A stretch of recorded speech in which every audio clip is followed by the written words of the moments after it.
Good morning, everybody. Happy Wednesday. Happy Hump Day. Welcome back to Ribbon Candy Hooking. I'm Deanna. How are you doing today?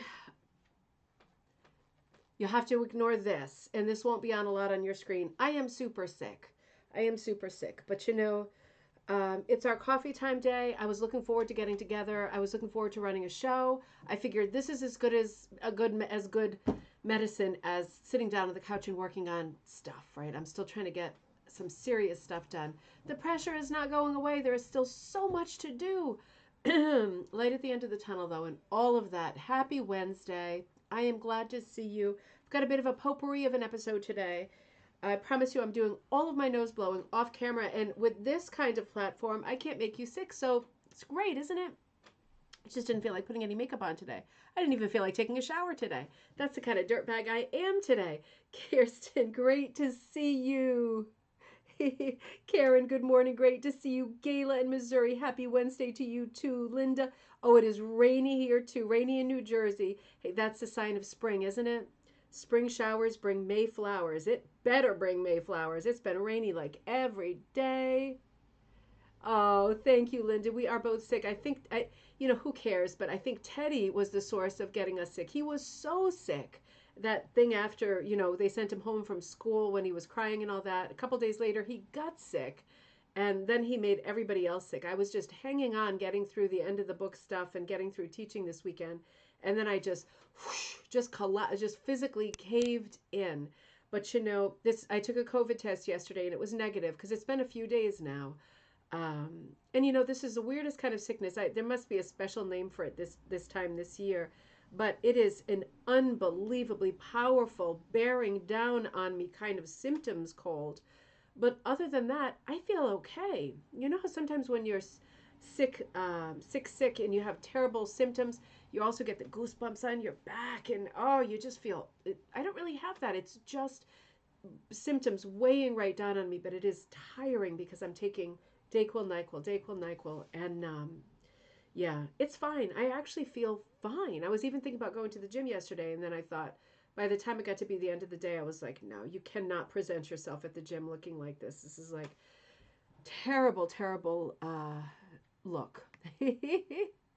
Sue's good to see you in Kansas. Great to see you, Heidi. The other day I said Huda Morhen and I should have said Huda Ava because it's definitely not the morning where you are. It's definitely the evening, many hours ahead. Good to see you. That reminds me, just so you know, everybody, our bingo night for this Friday night, I moved to next Friday night. I'm still running a show this Friday night, but I don't feel like I physically can get the bingo cards done this afternoon, and I feel it's necessary to have those bingo cards out to send to people who bought them on the Wednesday of the show because I don't know everybody's schedule and I know they need to be printed. So I know some people don't work every day, and printing can be a thing if I send them too late in the week. So I'm going to make the executive decision. I don't have the mojo to get those bingo cards done this morning. There's like no question the morning's already over. So I'm just going to move it to next Friday night. So that'll be Friday the 15th, right? Um, our bingo night. Same thing, same deal, same everything, more of a chance to get cards. And I want to assure you there's less buying of cards this month. I want to assure you it is still going to be a very beautiful rug hooking bingo night. The reason I'm changing out the photo for it because I think the photo made it look super blah because the theme for the next bingo night, which is the 15th, Friday the 15th, is patterns. And the reason I chose that is because we were looking at the Riddermere patterns and the Pearl McGowan patterns and a lot of patterns, the line drawings, the physical pattern in so much detail that I thought this is interesting because we're getting into a lot of conversations lately about composition and design. And that comes about by looking at the line drawing. When we look at a finished rug, we tend to talk about different things, don't we? Just the nature of looking at a full color rug, right? So there's a hair stuck to my glasses that is really playing me right now. So the nature of this next bingo night is going to be we're going to look at still there. We're going to look at these line drawings, and it's going to be a combo bingo night, trivia night.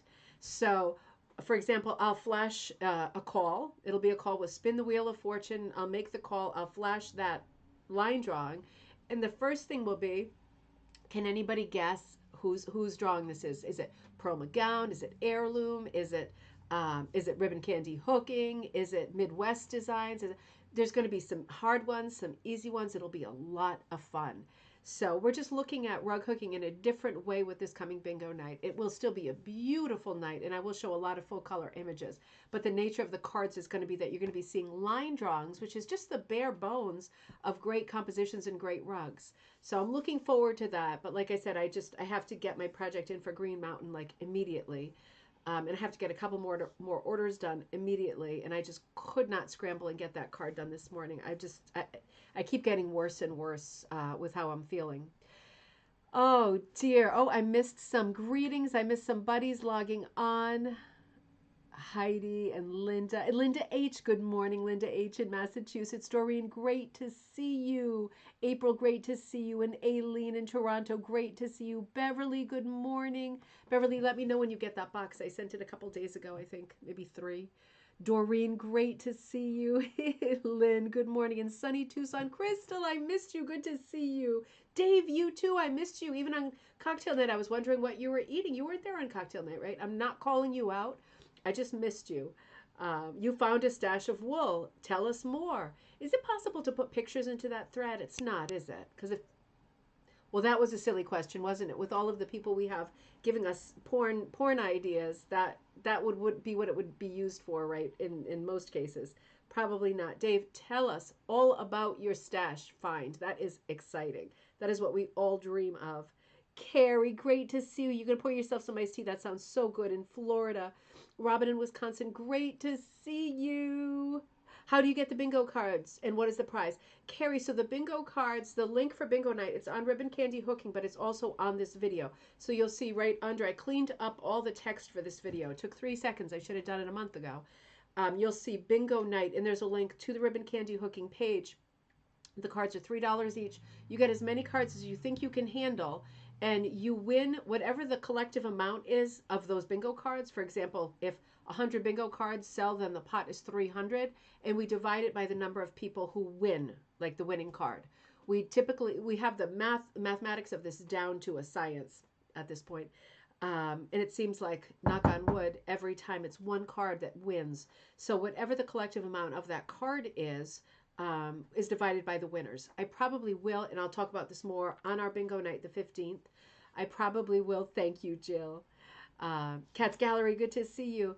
I probably will do a couple of mini games on bingo night too, but we'll talk about that then. Remember last time we did like 4 corners, first person to call 4 corners. I might do 1 or 2, maybe at the most 2 mini games, but we'll talk about that on bingo night. It's basically just a bingo card, and again, you can get it's buttons.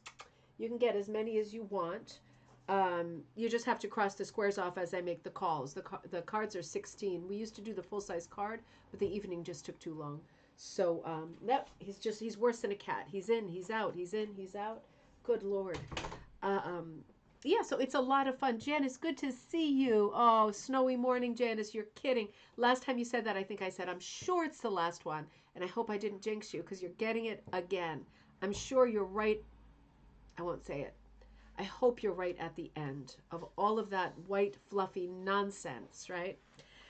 So I wanted to share a couple things this morning. I don't have a lot of mojo this morning, so I probably won't be on for as long as I like to be these days. But very distracted. This is the area where I've been sitting in Jocelyn's room is also the area where she makes things like this. Slightly terrifying, kind of adorable. She's got this clay, the air drying clay. It feels real soft. But she's such a little swindler. She's homesick, of course, because we're not good.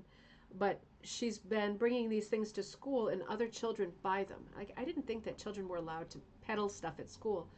But she has all these orders. So as soon as she feels well, and I finish the show, she comes shooting up the stairs, sits at the table, takes out, I bought her like a pack of like 95 colors of this stuff. She opens them all individually and Ziplocs them afterward. And she's got a bunch of pre-orders, for these things, 50 cents each at school. She is such a cutie. Busy, busy, busy. The glitter is everywhere. It's just everywhere. Oh, Dave says, I was out for dinner on Friday. Good for you. The stash was from a neighbor who used to knit a big bag of 100% wool yarn. That is a great gift. Indeed, that is the best gift, isn't it? How fun. Oh, I'm so jealous. If you can post some pictures somewhere that we can see them, I would love to see that. So much fun to play with other people's stuff, other people's stashes, right? It just really is.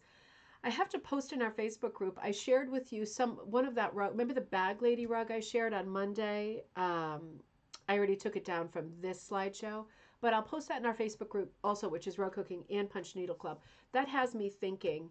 Haven't been having waking up in the middle of the night stuff with NyQuil or yeah, NyQuil. It just that is like my mom says, and it's so true. When you take that NyQuil, you better be sitting on your bed with like one foot on the floor and the other one already on the bed because it is like knocks you right out. But I have been having great early morning thoughts about things like that woven bag rug and thinking about the possibility this year. We have so many things that we're getting interested in and excited about. But this year, thinking about doing more with rug making forms that are woven on simple frames, like the wagon wheel rug that can be done on a hula hoop, right? I don't want to introduce anything anytime soon that involves a crazy frame that you need to make or buy, right? I only want to think about doing rugs like heading more toward the summer that are rugs that we could do on very simple frames ourselves, right? That you could be like blindfolded and be seriously ill and still be able to execute this frame so that you could make this kind of a rug, those kinds of rugs. Mm. So I wanted to share a couple of the other rugs that I found this weekend when I was heading toward the Cape to teach. I found a couple of other beauties that I thought were extraordinary.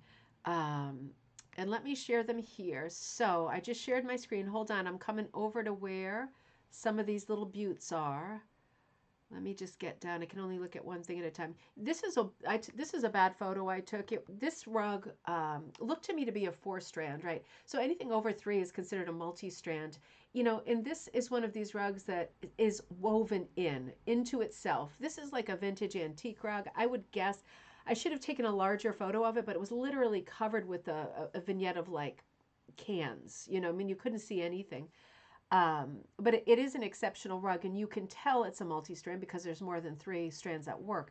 But you can also see that it is woven into itself. And I do love this form. This is a form I'm going to start doing videos on, the higher strand rugs, starting at 4 and going up to 10, right? It sounds crazy, but it's actually so easy. It really is so easy. And then that great perk, no butts, no lacing, right?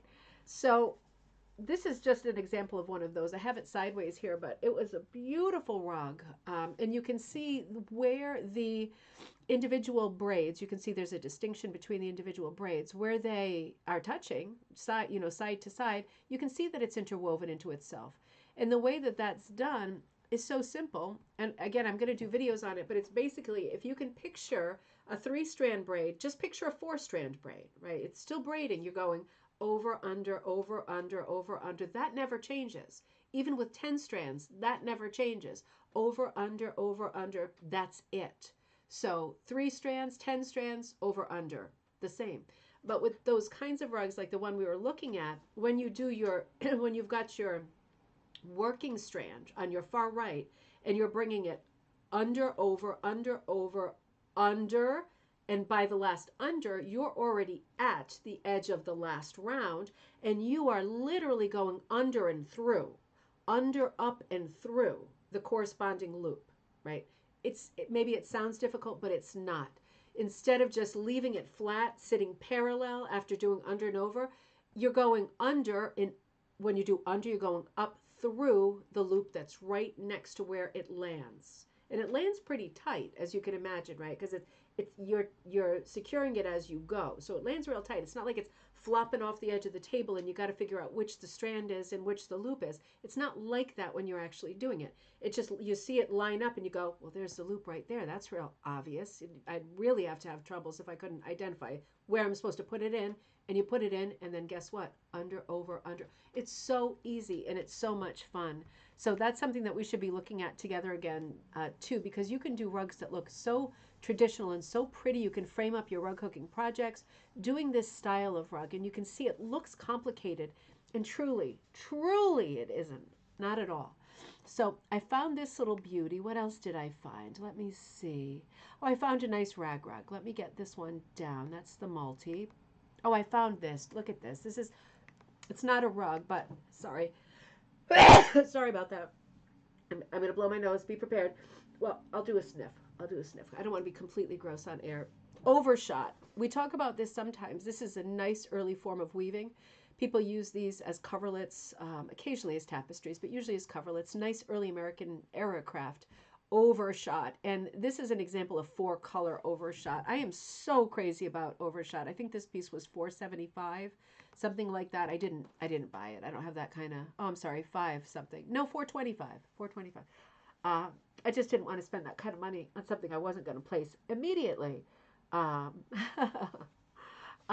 but isn't this beautiful? I wanted to share it with you because you can see that it goes kind of ombre. If you were to flip it over, it would be the opposite. It would be the negative of this pattern. I should have done that in a photo. Antique stores are just so much fun for finding this stuff. But you can see it's kind of an, not ombre effect, but a stacked effect. A layer cake of color on the other side. Olive green, tomato red, ink blue, and like a nice pansy violet, right? With the white, of course. So beautiful. Such a piece of art. I was very keen to have it, but it's hard to part with that kind of money, you know. I probably can carry. I'm scared to. I don't see the thing for it. Oh, I wonder if I could mute my keyboard. I'm going to try that next time I need to blow. So this is, oh, Sally says, hey there, I'm hooking project number 2. Oh, good. You got the hook going, Sally. It is good, isn't it? That's a good little hook. Sally has the primitive, the Joan Moshimer blue hook, right? The primitive coarse hook. That is a nice one. That's a forever hook. You know, unless you're doing a much finer project or you're doing something with real thin gauge yarn or something like that, that's a hook you can go to always. Joan Moshimer made some nice, simple, durable, sturdy, high-end hooks for not very much money. So I stock those too, and that is a beauty. So glad. Oh, I'm so glad you're there. You're hooking your sunflowers. That's great. Love. Janice says I love overshot weaving. That's one of the reasons I got into weaving. It is so beautiful. It is bewildering and beautiful. Those layers of color are so subtle, right, on the overshot. So good. Hey, Heather, good to see you. Oh, Jill, do you do overshot with your weaving? Oh, interesting. We're going to have a whole overshot sideline. We really are. I don't, other than looking at photos, I don't know how it's done. It is mysterious to me. Let me put the overshot back on again. It is a mysterious, vast world, this whole overshot thing. It seems to be endless. It seems so complicated. But as with all things, as we know, once you understand the principle of how they work, that it becomes really demystified, doesn't it? You understand. Which isn't to say I'm sure that this is a very complicated pattern to execute. It has just such lore about it. It has such an early American look, but those nice bright colors. I wonder if anybody knows. I don't know because I haven't shopped overshot yet. I'm waiting to a money point where I feel comfortable enough with money that I feel like, yeah, let's do this. When you are making like an overshot weaving yourself, is it that much more complicated when you're working with, for example, 4 colors instead of 2? I'm just wondering in terms of labor, when you're looking to price this stuff new or old, because you do see this stuff new, right, at sort of a high-end country stores like the Vermont Country Store. I see it, you know, on main streets of places like Stockbridge. Does it say overshot? It might be double weave. Jill, it did say overshot, but I mean, it's a dealer, so they could be wrong. Sometimes they, you know, put something crazy down like a can opener and they write like shoehorn, you know, not exactly, but you know what I mean. So it could easily be double weave, easily. Sally says, get Nigella sativa for that. I buy the seeds and put them in gel caps. Research. Oh, interesting. Interesting. Oh, I like these health tips in the sidebar too. Thank you. All right, let's get rid of this overshot. I want to know more about it. Anybody that can tell me more about overshot, hit me because I really am so interested. I'm going to have to look for a book specifically devoted to that style of weaving because I think it's phenomenally intricate and exciting, and that might have been double weave. So this is the Portland Headlight. This is another 450, this one. This is a beautiful small hooked rug hanging piece, as you can see. I would say it was maybe 20 inches across, something like that, maybe 18, probably 18. It wasn't big at all. But anyway, I found this in that last coverlet in an antique store on Cape Cod called the Sandwich Antique Center, like eating a sandwich. Beautiful pieces. They're both beautiful pieces. I figured this was a commercial pattern because I knew that Pearl McGowan had done it, and I know a lot of other people have done it. We're going to go into that more later. But it was a beautiful piece. I was okay with the frame. There's no glass on it. It was a nice, it looks like it was executed in number four cut strips. Janice says regarding the overshot, I agree with Jill. Okay, Jill said first, it's not that much more complicated, just more tedious. Interesting. Janice says, I agree with Jill, not more complicated, just takes a little more time. Just takes a little more time because you're laying more colors across the loom. Is that where the extra time comes in? So this is the thing about this Portland headlight piece is it's so mellow, isn't it? It looks like a foggy day in Maine. Portland headlight is in Portland, Maine, right on Casco Bay, right? The romance of Casco Bay. Beautiful place to be. It is so pretty. I love the way that the greens that are used, sorry, the blues that are used are more green. Because this is a very dark, deep bay. I don't know if you're familiar with the writing of the great New England author. He's long gone now, Edward Rowe Snow. Edwin. I think it's Edward Rowe, Rowe, Snow, Snow. Wrote a lot of books, little, sort of storytelling books capturing the tall tales and the true stories of New England, a lot of romance and lore. But he wrote one called the Romance of Casco Bay. Absolutely beautiful book, very atmospheric, especially for summer reading. But he wrote a lot about Casco Bay, and I used to take my tour groups to Casco Bay every week, and it is a very dark water. So it is nice to see it this way, splashing more sort of almost in tropical colors, kind of more green than blue, right along the very rocky shores. There is no sand here. This is a very rocky shore. I thought this was just a beautiful piece. Let me show you some close-ups. So you can see the coloring. It looks like a small cut. I suppose it could be a 3. It's hard to tell now that I'm looking at pictures, but my impression it was more like it was a 4. It didn't look like angel hair pasta to me. It looked a little bit thicker, but certainly not the kind of thickness of cut that I'm used to working with in my bumbling primitive world of my own. It was very finely done. You can see the fine colors, even the color changes in the roof. It really is stunning. It's so hard to make something. Let me go back to the broader view. It's so hard to make something with such a dark focal point, the head of the lighthouse. I don't think I would have been brave enough to do this in black, and I think for that reason the black frame is okay. I'm not a fan of black frames in general, but I think it works because it matches that out. Everything else is done in a dark gray or a steel blue gray, right? But it is very bold to put that one feature in black. And weirdly, it does work. Weirdly, it does. It draws your eye, but you expect to see something sort of industrial looking when you look at a lighthouse, right?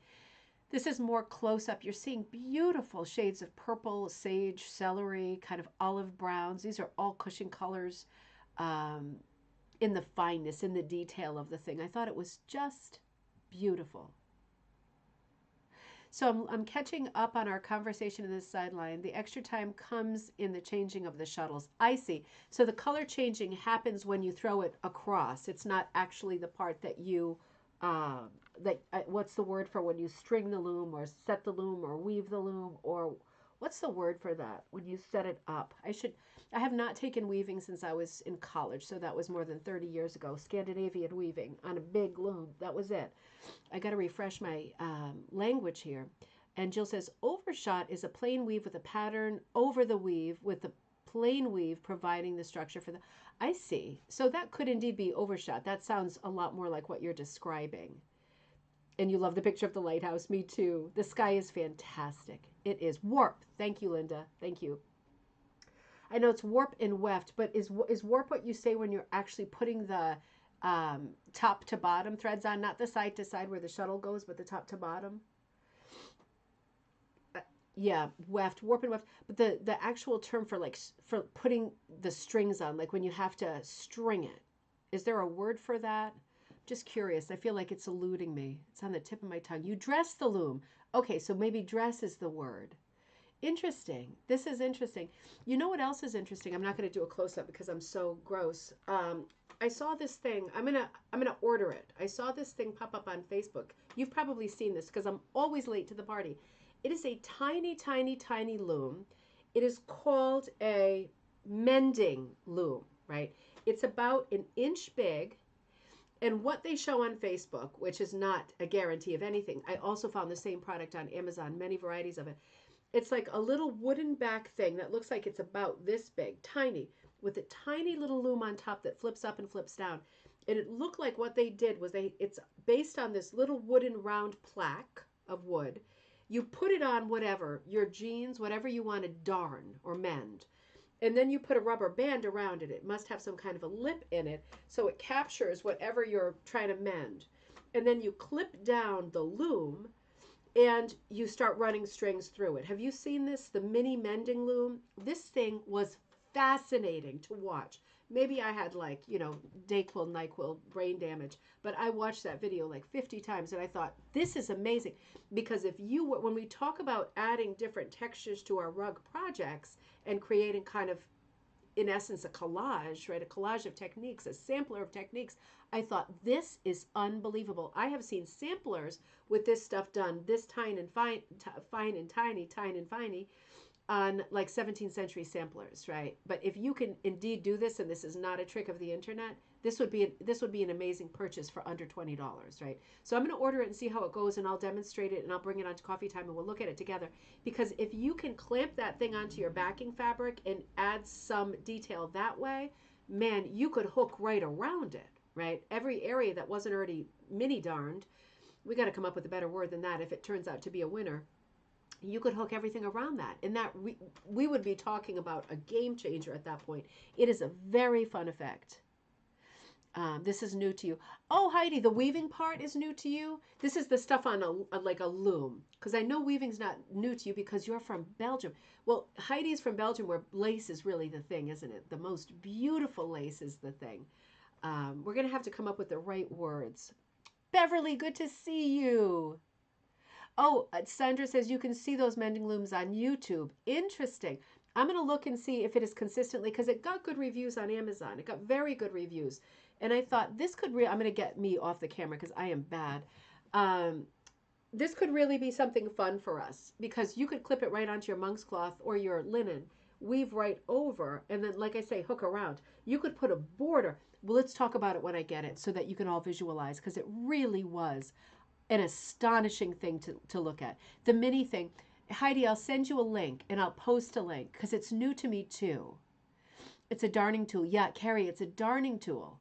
But if you can do it on your denim jeans or on a sweatshirt, you could do it on a piece of cloth and then work around it.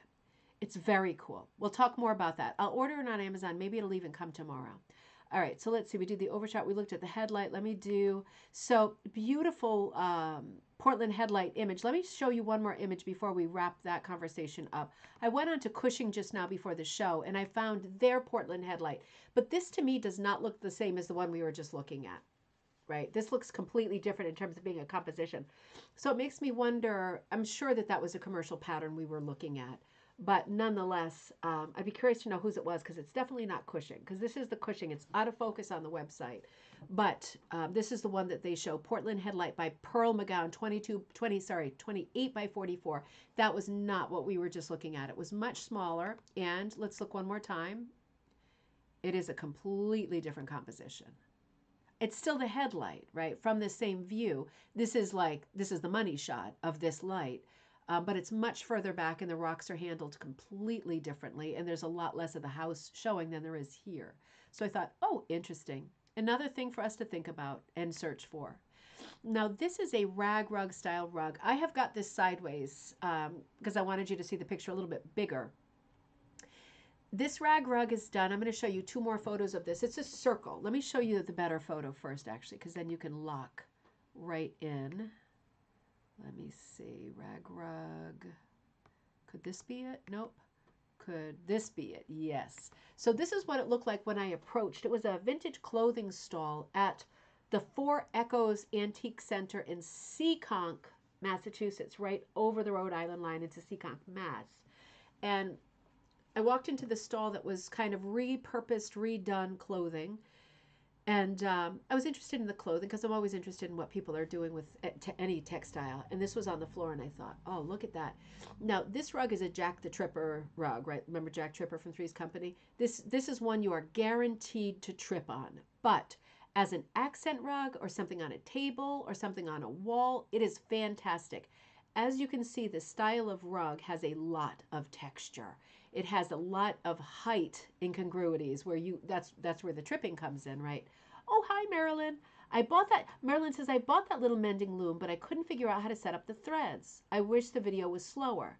Let me know. Marilyn, I will figure it out and I will make a slow-mo video and we will all enjoy that mini loom because it is so cute. It has such potential to do different colors.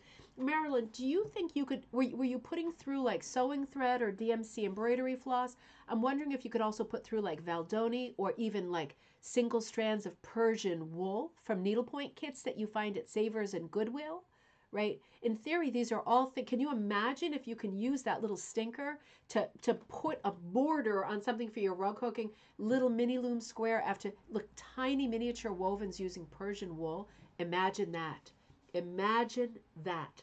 We are crossing right over into some serious folk art now.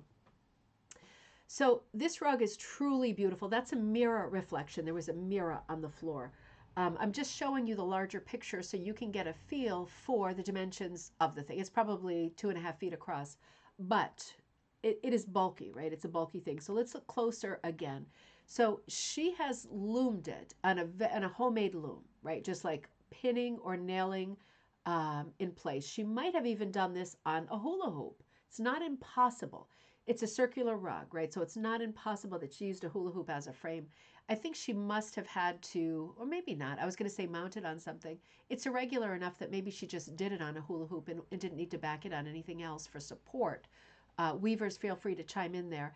But you can see what she's done is she's got kind of a spider's web of weaving, right? That was at one time connected to the loom.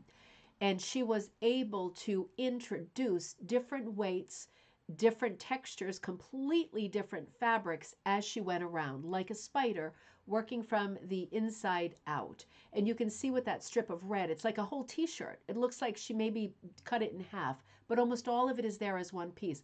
The changes in width are interesting and exciting, right? So she's got some small pieces that are like sweater cuffs. You see the olive green sweater cuff at the bottom, just the cuff, just cut off and it's stuck in there and it stayed. And I guess the principle is if it stayed, you're good. I can see scarves in there, not really detailed ones, but as you can imagine, you could put in a nice lady scarf, right? You get scarves that are beautiful from the thrift store that are like Chanel or vintage ones that have a stain.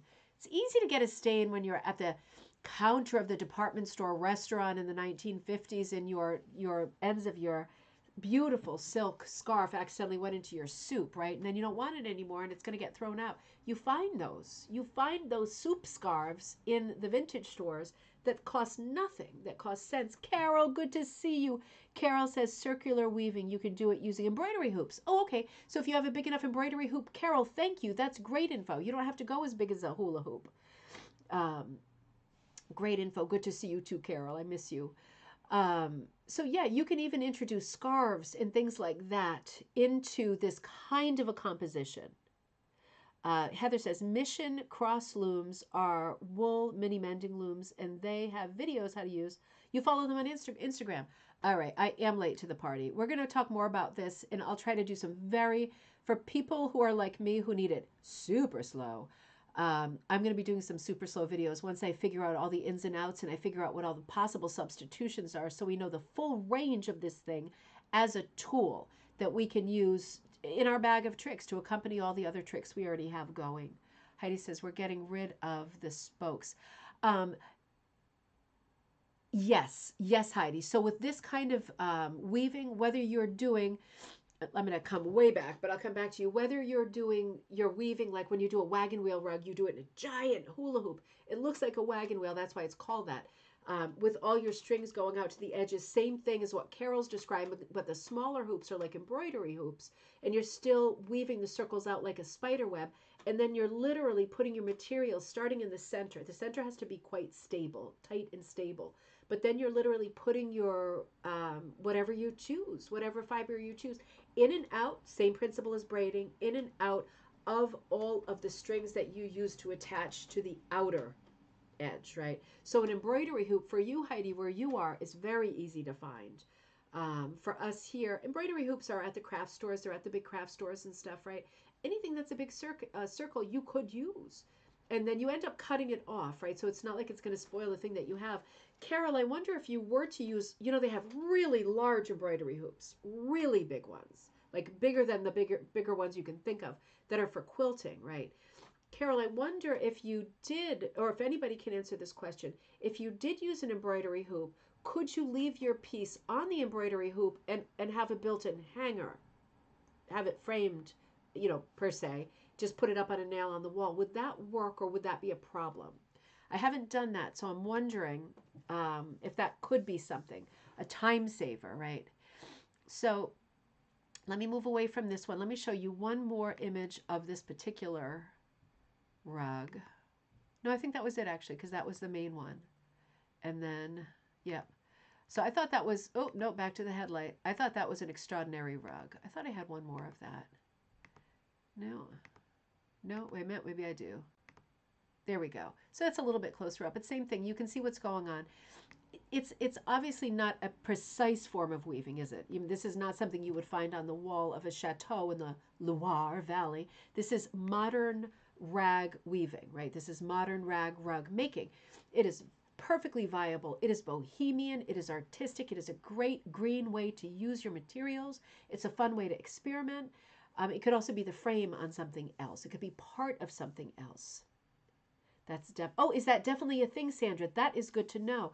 I've seen the quilty things as things in the frame, but it's always nice when you are using something that you don't have to do the final step of cutting it out and you just hang it up on the wall as is. That really could be great, because some of those really large, okay, here comes another one, because I've got some knowledgeable people on today. Some of those quilt frames are, like, I would say 36 or higher diameter, right? So that's quite big. What about the huge oval ones that are even wider, right, but not as tall? What about oval ones? Could you create a spider web on an oval as opposed to a circle and do what we're talking about now? Would that work? Because they also now make square embroidery hoops, which is kind of an oxymoron. I'm just thinking about the possibilities here, because it is nice to finish a piece and put it directly on the wall, isn't it? You cut out that middleman, right, which is the project of taking it off. Sally says there is a method to circular loom. You tie the center, and then you do it like basket weave. Ooh, interesting. I like this conversation. This is very helpful. We can picture this easily, right? We'll do videos of this and we'll do this together. But this is easy to picture, even as a newcomer to all of these conversations, right? Get my face off there. So let me get rid of this one. Let me show you the same girl did another rag rug that was a rectangular rag rug. You can see the circular one below it. This one was up on a table, or I put it on a table to show you in this photo. You can see she's just got the top to bottom loom, right? Handmade loom thing going. So this has a macrame look to it too, of course. But you can see she has created a homemade loom, possibly in an old picture frame, possibly took the canvas off an old canvas or something like that, like painting canvas, and strung it top to bottom, just top to bottom, just. And then she's introducing side to side all of these different fibers. And I have done this with kids. I remember I'm having a total flashback to when I lived in Amsterdam and the kids were little, and I used to take them, because I was still learning the language. As you know, Heidi, that didn't go very far. I used to take them to this equivalent of a homeschooling thing in the center of Amsterdam. And I remember one morning we decided we always rotated with our sort of possibilities of what we would do. We always tried to do something special, because there were kids of all ages in there. And my kids were too young for school, and I had them in sign language at the time because Teddy wasn't speaking. I'm not even sure Jossie was born, actually. But anyway, we decided one morning at the last minute, nobody was there to do a craft. We decided we would collect a bunch of sticks from outside, tie off a loom, like get 4 sticks, tree sticks that had just fallen on the ground, thick ones, tie them on the corners, and then string top to bottom, a bunch of string, because in the closet we had string. And that's just what we did. We created a very primitive loom, right? It was just a frame, connected the corners, right, with strings that was already in the cupboard. And then we, with nails or tacks or something, I might have even used a staple gun, top to bottom, I just did strings. And we made a few of them. And as kids came in and out throughout the day, we set them up with, we had rags. We had tons of rags, right? I wasn't into rug making or anything then, but we had tons of rags. And we had cut up stuff, and we had things like pipe cleaners and lots of stuff. And people were just cutting it up. The kids were cutting it up and weaving it through horizontally. And that is exactly what this artist is doing here with this. They were getting such cool effects. And some of the kids took their pieces home. They cut them right off the little loom, and then we restrung.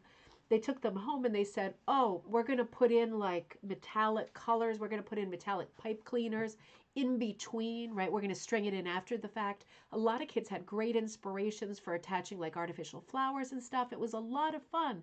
Sally says Navajo rug looms are vertical hung poles. I've seen that in books. I've seen that. That is, we should also talk about those things too, because these are great. These are the kinds of looms that I mean. These are things that we could make ourselves should the spirit strike, right? And you suddenly get this hankering to do this kind of a thing with your leftover scraps. And this is the same artist who did Bag Lady. So I'm guessing there are some plastic bags in here too. But they turn into lush, fluffy, gorgeous things when they're handled in this way, right? We began to look at them as art. I'm just catching up on the thread. Sally says, I have an oval and I'm using it for my rug. Excellent. There is a method. Okay, good, Sally. Thank you. Let us know when you have that done. I would love to see that. Let us know if there are any difficulties to using an oval that are and if so, multi-part question, how can you overcome them? And is it easier for a beginner to play on a circle frame? I'm guessing it is, but I'm just looking for assurance on that. Heidi says a bicycle wheel. I see what you mean with the spokes taken out. Yes, you would definitely need the spokes taken out because otherwise, Heidi, you just tapped into another great vein here. Plenty of bikes in Europe. You could do it on a bicycle wheel using the spokes, but then the piece stays there because you have no way to cut the piece off. But I think Heidi, you did it. If you wanted a beautiful piece of installation art, you know the wheel that I spin, the bicycle wheel for our game nights, you're going to see it next Friday. You could absolutely use a bicycle wheel, and many of them have extra spokes, depending on the bike. You could absolutely use that for weaving. Separate it from the bike first, right? Or big art installation, whole bike up on the wall with two wheels that are woven. You cannot, the thing is, you cannot get it off the wheel, right? Because that's permanent. But if you like it on the wheel, you've got a frame at the same time. Now that would be a cool modern piece of weaving. I'm sure somebody somewhere has done that. That is a great idea. If that sounds interesting, you should absolutely do that. Talk about a way to honor your kids or your grandkids' old bikes instead of just letting them turn into rust buckets and putting them out for the trash man. Weave through them, right? Keep those little wheels. What a great memory of them riding their bikes. I'm going to do that because I have a bunch of the kids' bikes in the garage. That would be a super fun thing to do. What a great kind of souvenir thing, right? Carrie says, I bought a rug like that up in Minneapolis about 15 years ago. It's in the guest room, soon to be craft room. It's not as lumpy. Yeah, because this is another tripper. These are great as tapestries, but on the floor, these can be really problematic. Jenna says, I have a twined weaving loom. Love using that also. Twining is a whole other beast, and it is a wonderful, friendly beast. So we should be talking about twining as we get into conversations that cross over into weaving techniques as opposed to other tools. So when you think about it, just to make this clear, if you're a beginner, when we talk about rug making, there's so many ways to make a rug. My favorite is rug hooking, and we talk about that more often. But more and more, we talk about other forms. We talk about punching. So for example, things that you can do with a hook, right? Using a hook, using a latch hook. These are forms that you can do with a hook. There are forms you can do with a needle, like punch needle, like miniature punch needle, like felt needling, right? These are rug forms that you can do with a needle. Then there are forms you do with completely separate tools, like Amish toothbrush has a unique tool. Braiding, you either use the braid aids or you just use your hands. I tend to just use my fingers. I don't use any aids. So there is a category of traditional and familiar rugs that use either unique tools or no tool at all. You could also easily make an Amish toothbrush using no tool. So you are either using a tool, a needle is another one, right? Sewn rugs is another one. But if you're not using a needle, a hook, a sewing needle, or one of these traditional tools for hand rug making, then you are on a loom, right? There's nothing else. There's only so many ways, and then it puts you onto a loom situation. So that's where the break happens for us as rug makers. What kind of tool are you using in your hand, or are you on a loom? And if you are, is it a loom that you made? Because as we're finding out with this thread today, there's a lot of ways that you can make a loom, that we can make a loom that you don't have to buy. Doesn't have to be a bank breaker. Don't second mortgage your place to make this rug. For God's sake, never, right? So Beverly says, twined is also known as German braiding. I didn't know that. Beverly, you are the master of the forms, right? You should have written the book that I just wrote because you know more about forms than anybody I know. Janice follows up and says, peg looms can also make rugs. That's a great idea. Would the old pot holder looms qualify as a peg loom, just on a different scale and with different dimensions? Is that the same kind of thing? And up top, Sally said, the only problem is keeping it tight, the oval. I see. And it's because it's oblong, I guess, right? And Sally says, I hook it to the chain link for, fence in the breezeway. Oh, that is so cool. That is so cool. I see a lot of that lately in the yarn bombers, right, who are using, prettying up link fences this way with lovely textiles that really last for years. So worth the time to create something so cheerful for the public, right, and for yourself when you go outside. Beverly says, I have one I made on a bike wheel.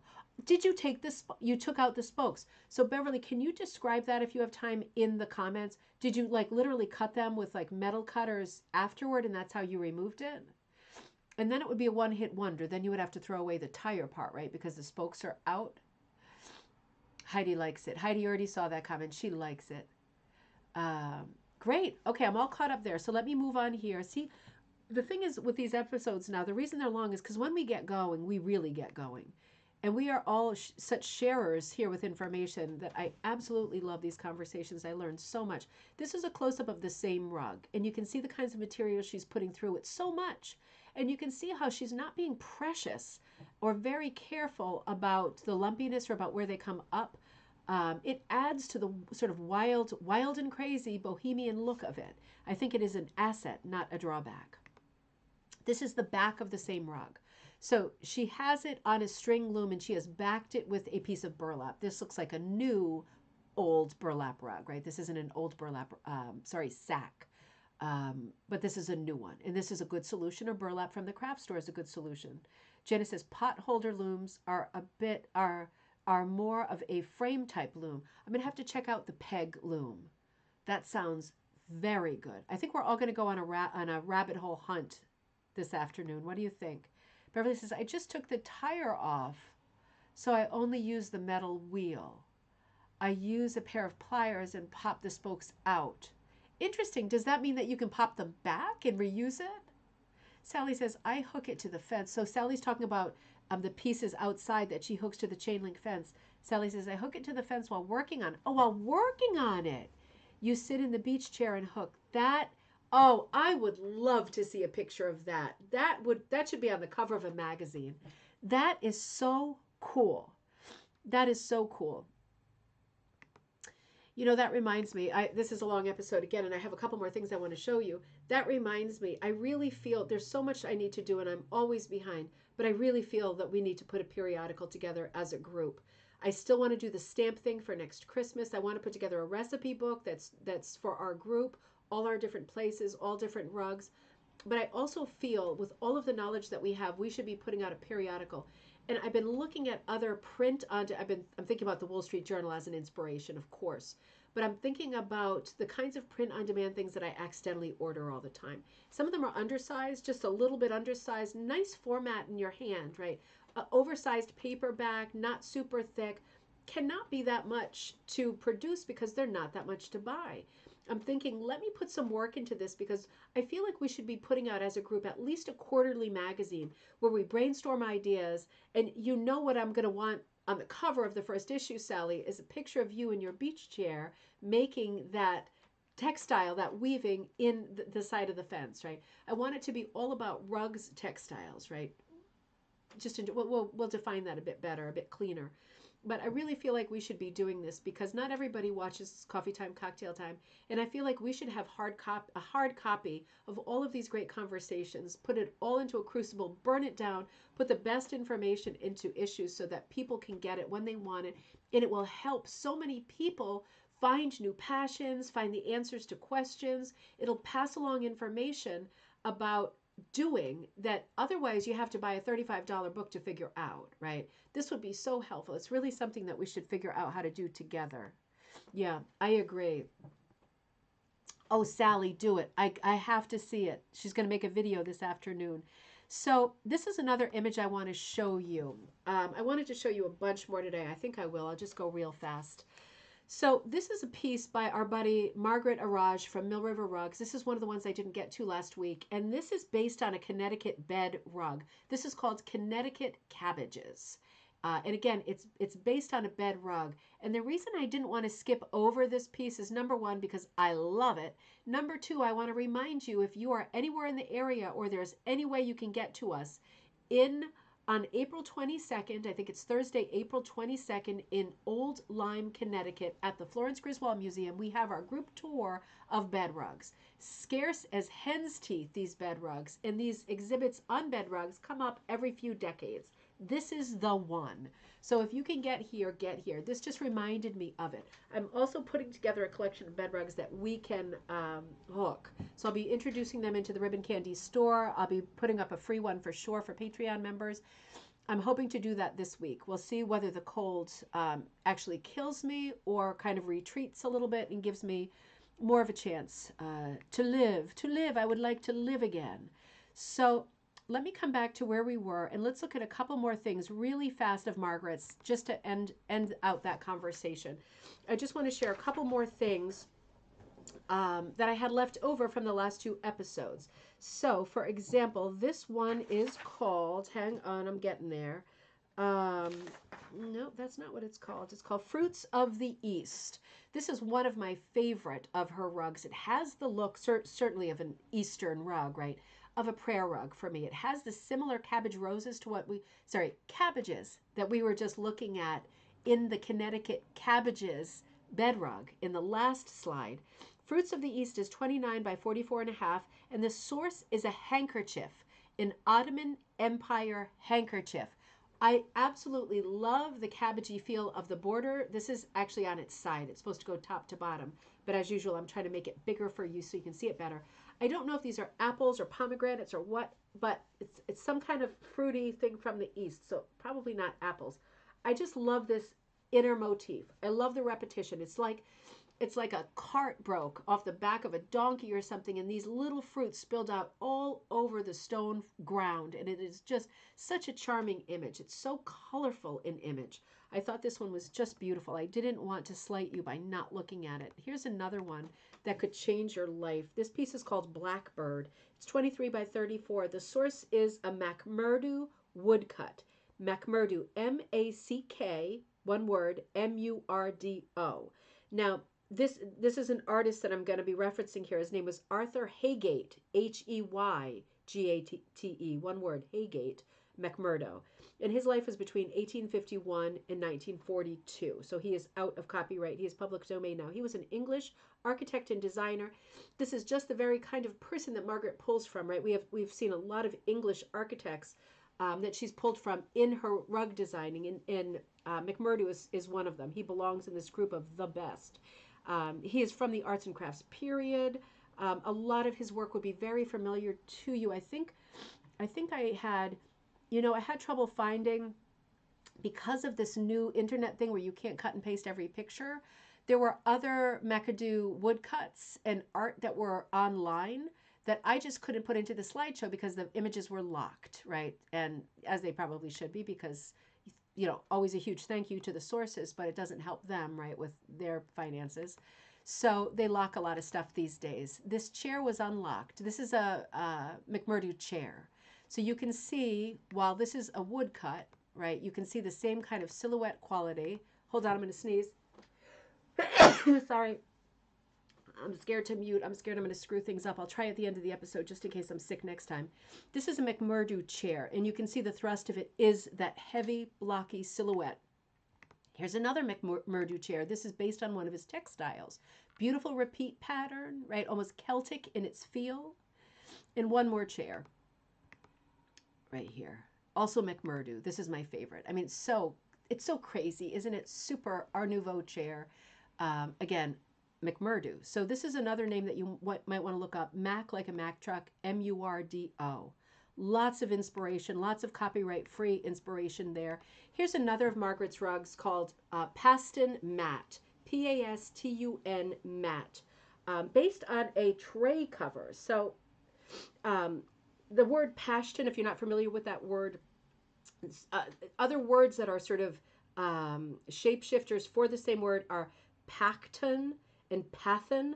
So these are all words that are linked to Afghanian art or sort of Iranian ethnic group who were native to Central and South Asia.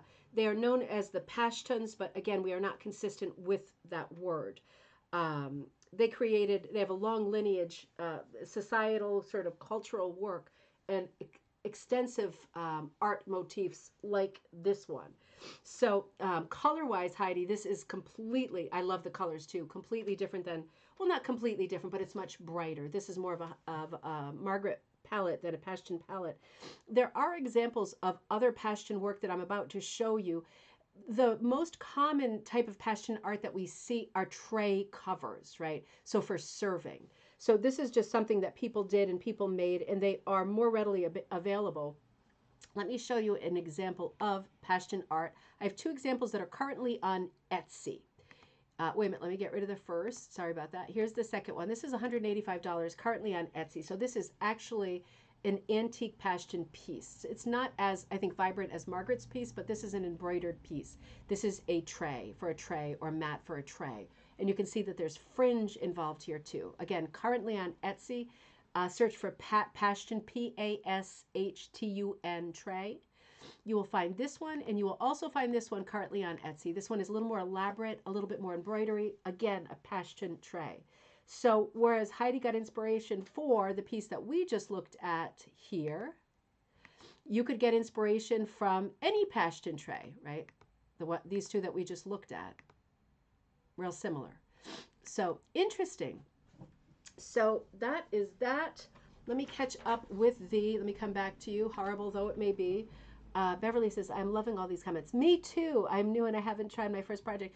When it happens, right? It's not always the right time. You got to gather some steam and gather your forces and your supplies. And when you feel like it, it comes. And it all happens at its time. Ribbon Candy Zine. You know, yes, we're doing it. I still love Wall Street Journal. I'm so attached to that format, but I'm thinking we might have to think of something else. I don't want to brand it too heavily because I want it to be a project for all of us and by all of us. So I have to brainstorm on this, but I feel a periodical really is necessary. And I feel just based on our conversations and the people who are live, because by the evening, the views on this video will be like 450. And then in a couple of weeks, it'll be like a crazy number. So based on just the views and comments that we get, we have so much material. And I feel that we should be sharing it a lot more broadly than this platform allows us. So it is a huge thumbs up and we are doing it. I will just figure it out. And Erin, who helps me, I could also ask her for help with this or hire another person to get some help with this who's maybe very good at putting together books and editing and stuff like that. I am good at this stuff, but I don't have the time for it. I would love to work on content and be hitting different people up for different things in each issue or just putting the word out. I'm holding a disgusting Kleenex, I'm sorry. Putting the word out. What have you got? What are you working on textile-wise that we would be interested in? Because we all share the same passions and we are interested in your work too. And then we could kind of, from issue to issue, depending on the season too, because for me, the seasons play a big part in the theme, right? I cannot stand an October, November issue of anything if it is not loaded with Thanksgiving and Halloween. I don't even want it, right? I don't even want it. I don't like to be vanilla with the holidays. If you don't celebrate, that's fine. We all celebrate different things. But I like to see images of all the holidays. So our issues would have to include a huge hat tip to the time of year that it was, seasons and holidays, right? And then you can take it or leave it. But they could be very high content issues with patterns that would be available to blow up, like free patterns in every issue. There could be some writing, maybe there could be some poetry, some recipes, just charm, right? There could be a lot of charm in every issue. I'm very excited about this. Oh, did you, Sally? You did a live stream quickie. How cool is that? Well, thank you so much, you guys, for tuning in. I'm going to be logging off. As you can tell, I'm losing it. Jenna says, peg looming is a wooden base with one or more rows of holes. Okay, with wooden pegs in them. Reminds me of the game Mastermind. I wonder if it looks like that. That's what it sounds like. One of those old games, you know. She is. Carrie saying Beverly, Deanna, and vice versa. Um, Deanna, Beverly is a wealth of, because I tapped up Beverly a ton for this book project because she knows so much about all kinds of rugs. It's interesting. I only know a lot because of the few kinds that I have done and then putting this book together. But I'm so wanting to learn more, and I'm wanting to learn all. And I just have to decide what episode I'm bringing you. I think what I'm going to do on Friday, what day is it? Wednesday. I'm going to do a to be continued. I'm torn between two subjects, and I'm definitely going to be with you even if I'm laying on my back and the camera is mounted to the top of the bunk bed in here. I definitely want to run an episode on Friday. So I'm kind of torn. There's a very good chance I will be taking you to the Cook Islands in the Pacific as a clue. There's a very good chance of that. I'm waiting for one more book. So I'll either be taking you to the Cook Islands, or we will be looking at the work of Northwest Designs, Northwest Folk Designs, Mary Jo Taylor's designs. Either one or the other. I'm either going to cover Mary Jo Taylor next week or on Friday, or the Cook Islands next week or on Friday, one or the other. But whatever the Friday episode for this Friday is, it is going to be an out of the park special. This will be contained with makeup, a lot better than it is today, and we will have a great episode on Friday. Have a great day tomorrow. I'm going to get a lot of work done for as long as I can. Thank you, Dayquil and NyQuil. If you need me, I'm at ribboncandyhooking@gmail.com. And yeah, let's keep this conversation open. Let's keep it going. Feel free to post on our Facebook group. By the way, I just have to say it, and it's nobody in this group, but I have to say that I have been so upset lately. Not in our group, never in our group, but I have been so upset and triggered lately by some images of rugs recently made by people who I don't know well at all, that are absolute ripoffs of other people's work, not mine. So I am not in the fray, but I will jump into the fray in defense of people who I can see are obviously being poached from. And this makes me so angry because, as we constantly say in Coffee Time, there are so many sources out there, even to trace. It is infinite the amount of work and subjects that you can find that are absolutely copyright-free public domain. It makes me so sad to see friends who are good friends of mine feeling so defeated and beat up by people who are coming, I would say much too close, but I'm going to say just tracing their work and hooking it with a different background. It's very, very upsetting. We should all keep an eye on this, not to become alarmists or mean, police people, but it is important to keep an eye on it for each other because there has been a lot of poaching going on lately, and it makes me deeply upset. If you know of any instance of it, just write me at Ribbon Candy Hooking. If I can get involved in a subtle way, you know that I will. I'm not a troublemaker or an instigator. I'm never looking for a fight or an enemy. But there have to be rights and wrongs, and there have to be standards for people who are working in rug making. So, oh, Heidi. Everybody was so helpful and great this episode. Oh, Carrie, I will. I know my body is saying take a nap, but it's also saying watch some more episodes of Murder, She Wrote and get that project done for Green Mountain because it has got to be in by Friday. I think I'll do that first. And if I fall down or fall asleep while I'm doing it, then that will classify as a nap, right? A good old nap. Thank you so much. Have a great day, everybody. I will see you on Friday at 7 p.m. Eastern Standard Time. Maybe not you, Heidi. It'll be a little late for you. But I will see the rest of you on Friday, 7 p.m. Eastern Standard Time for our Friday night cocktail night episode. Keep buying those bingo cards. Get that going. Look at the things that are up on ribbon candy hooking. I'm going to be putting some more stuff out. There's lots of things happening in the next 2 days, depending on how fast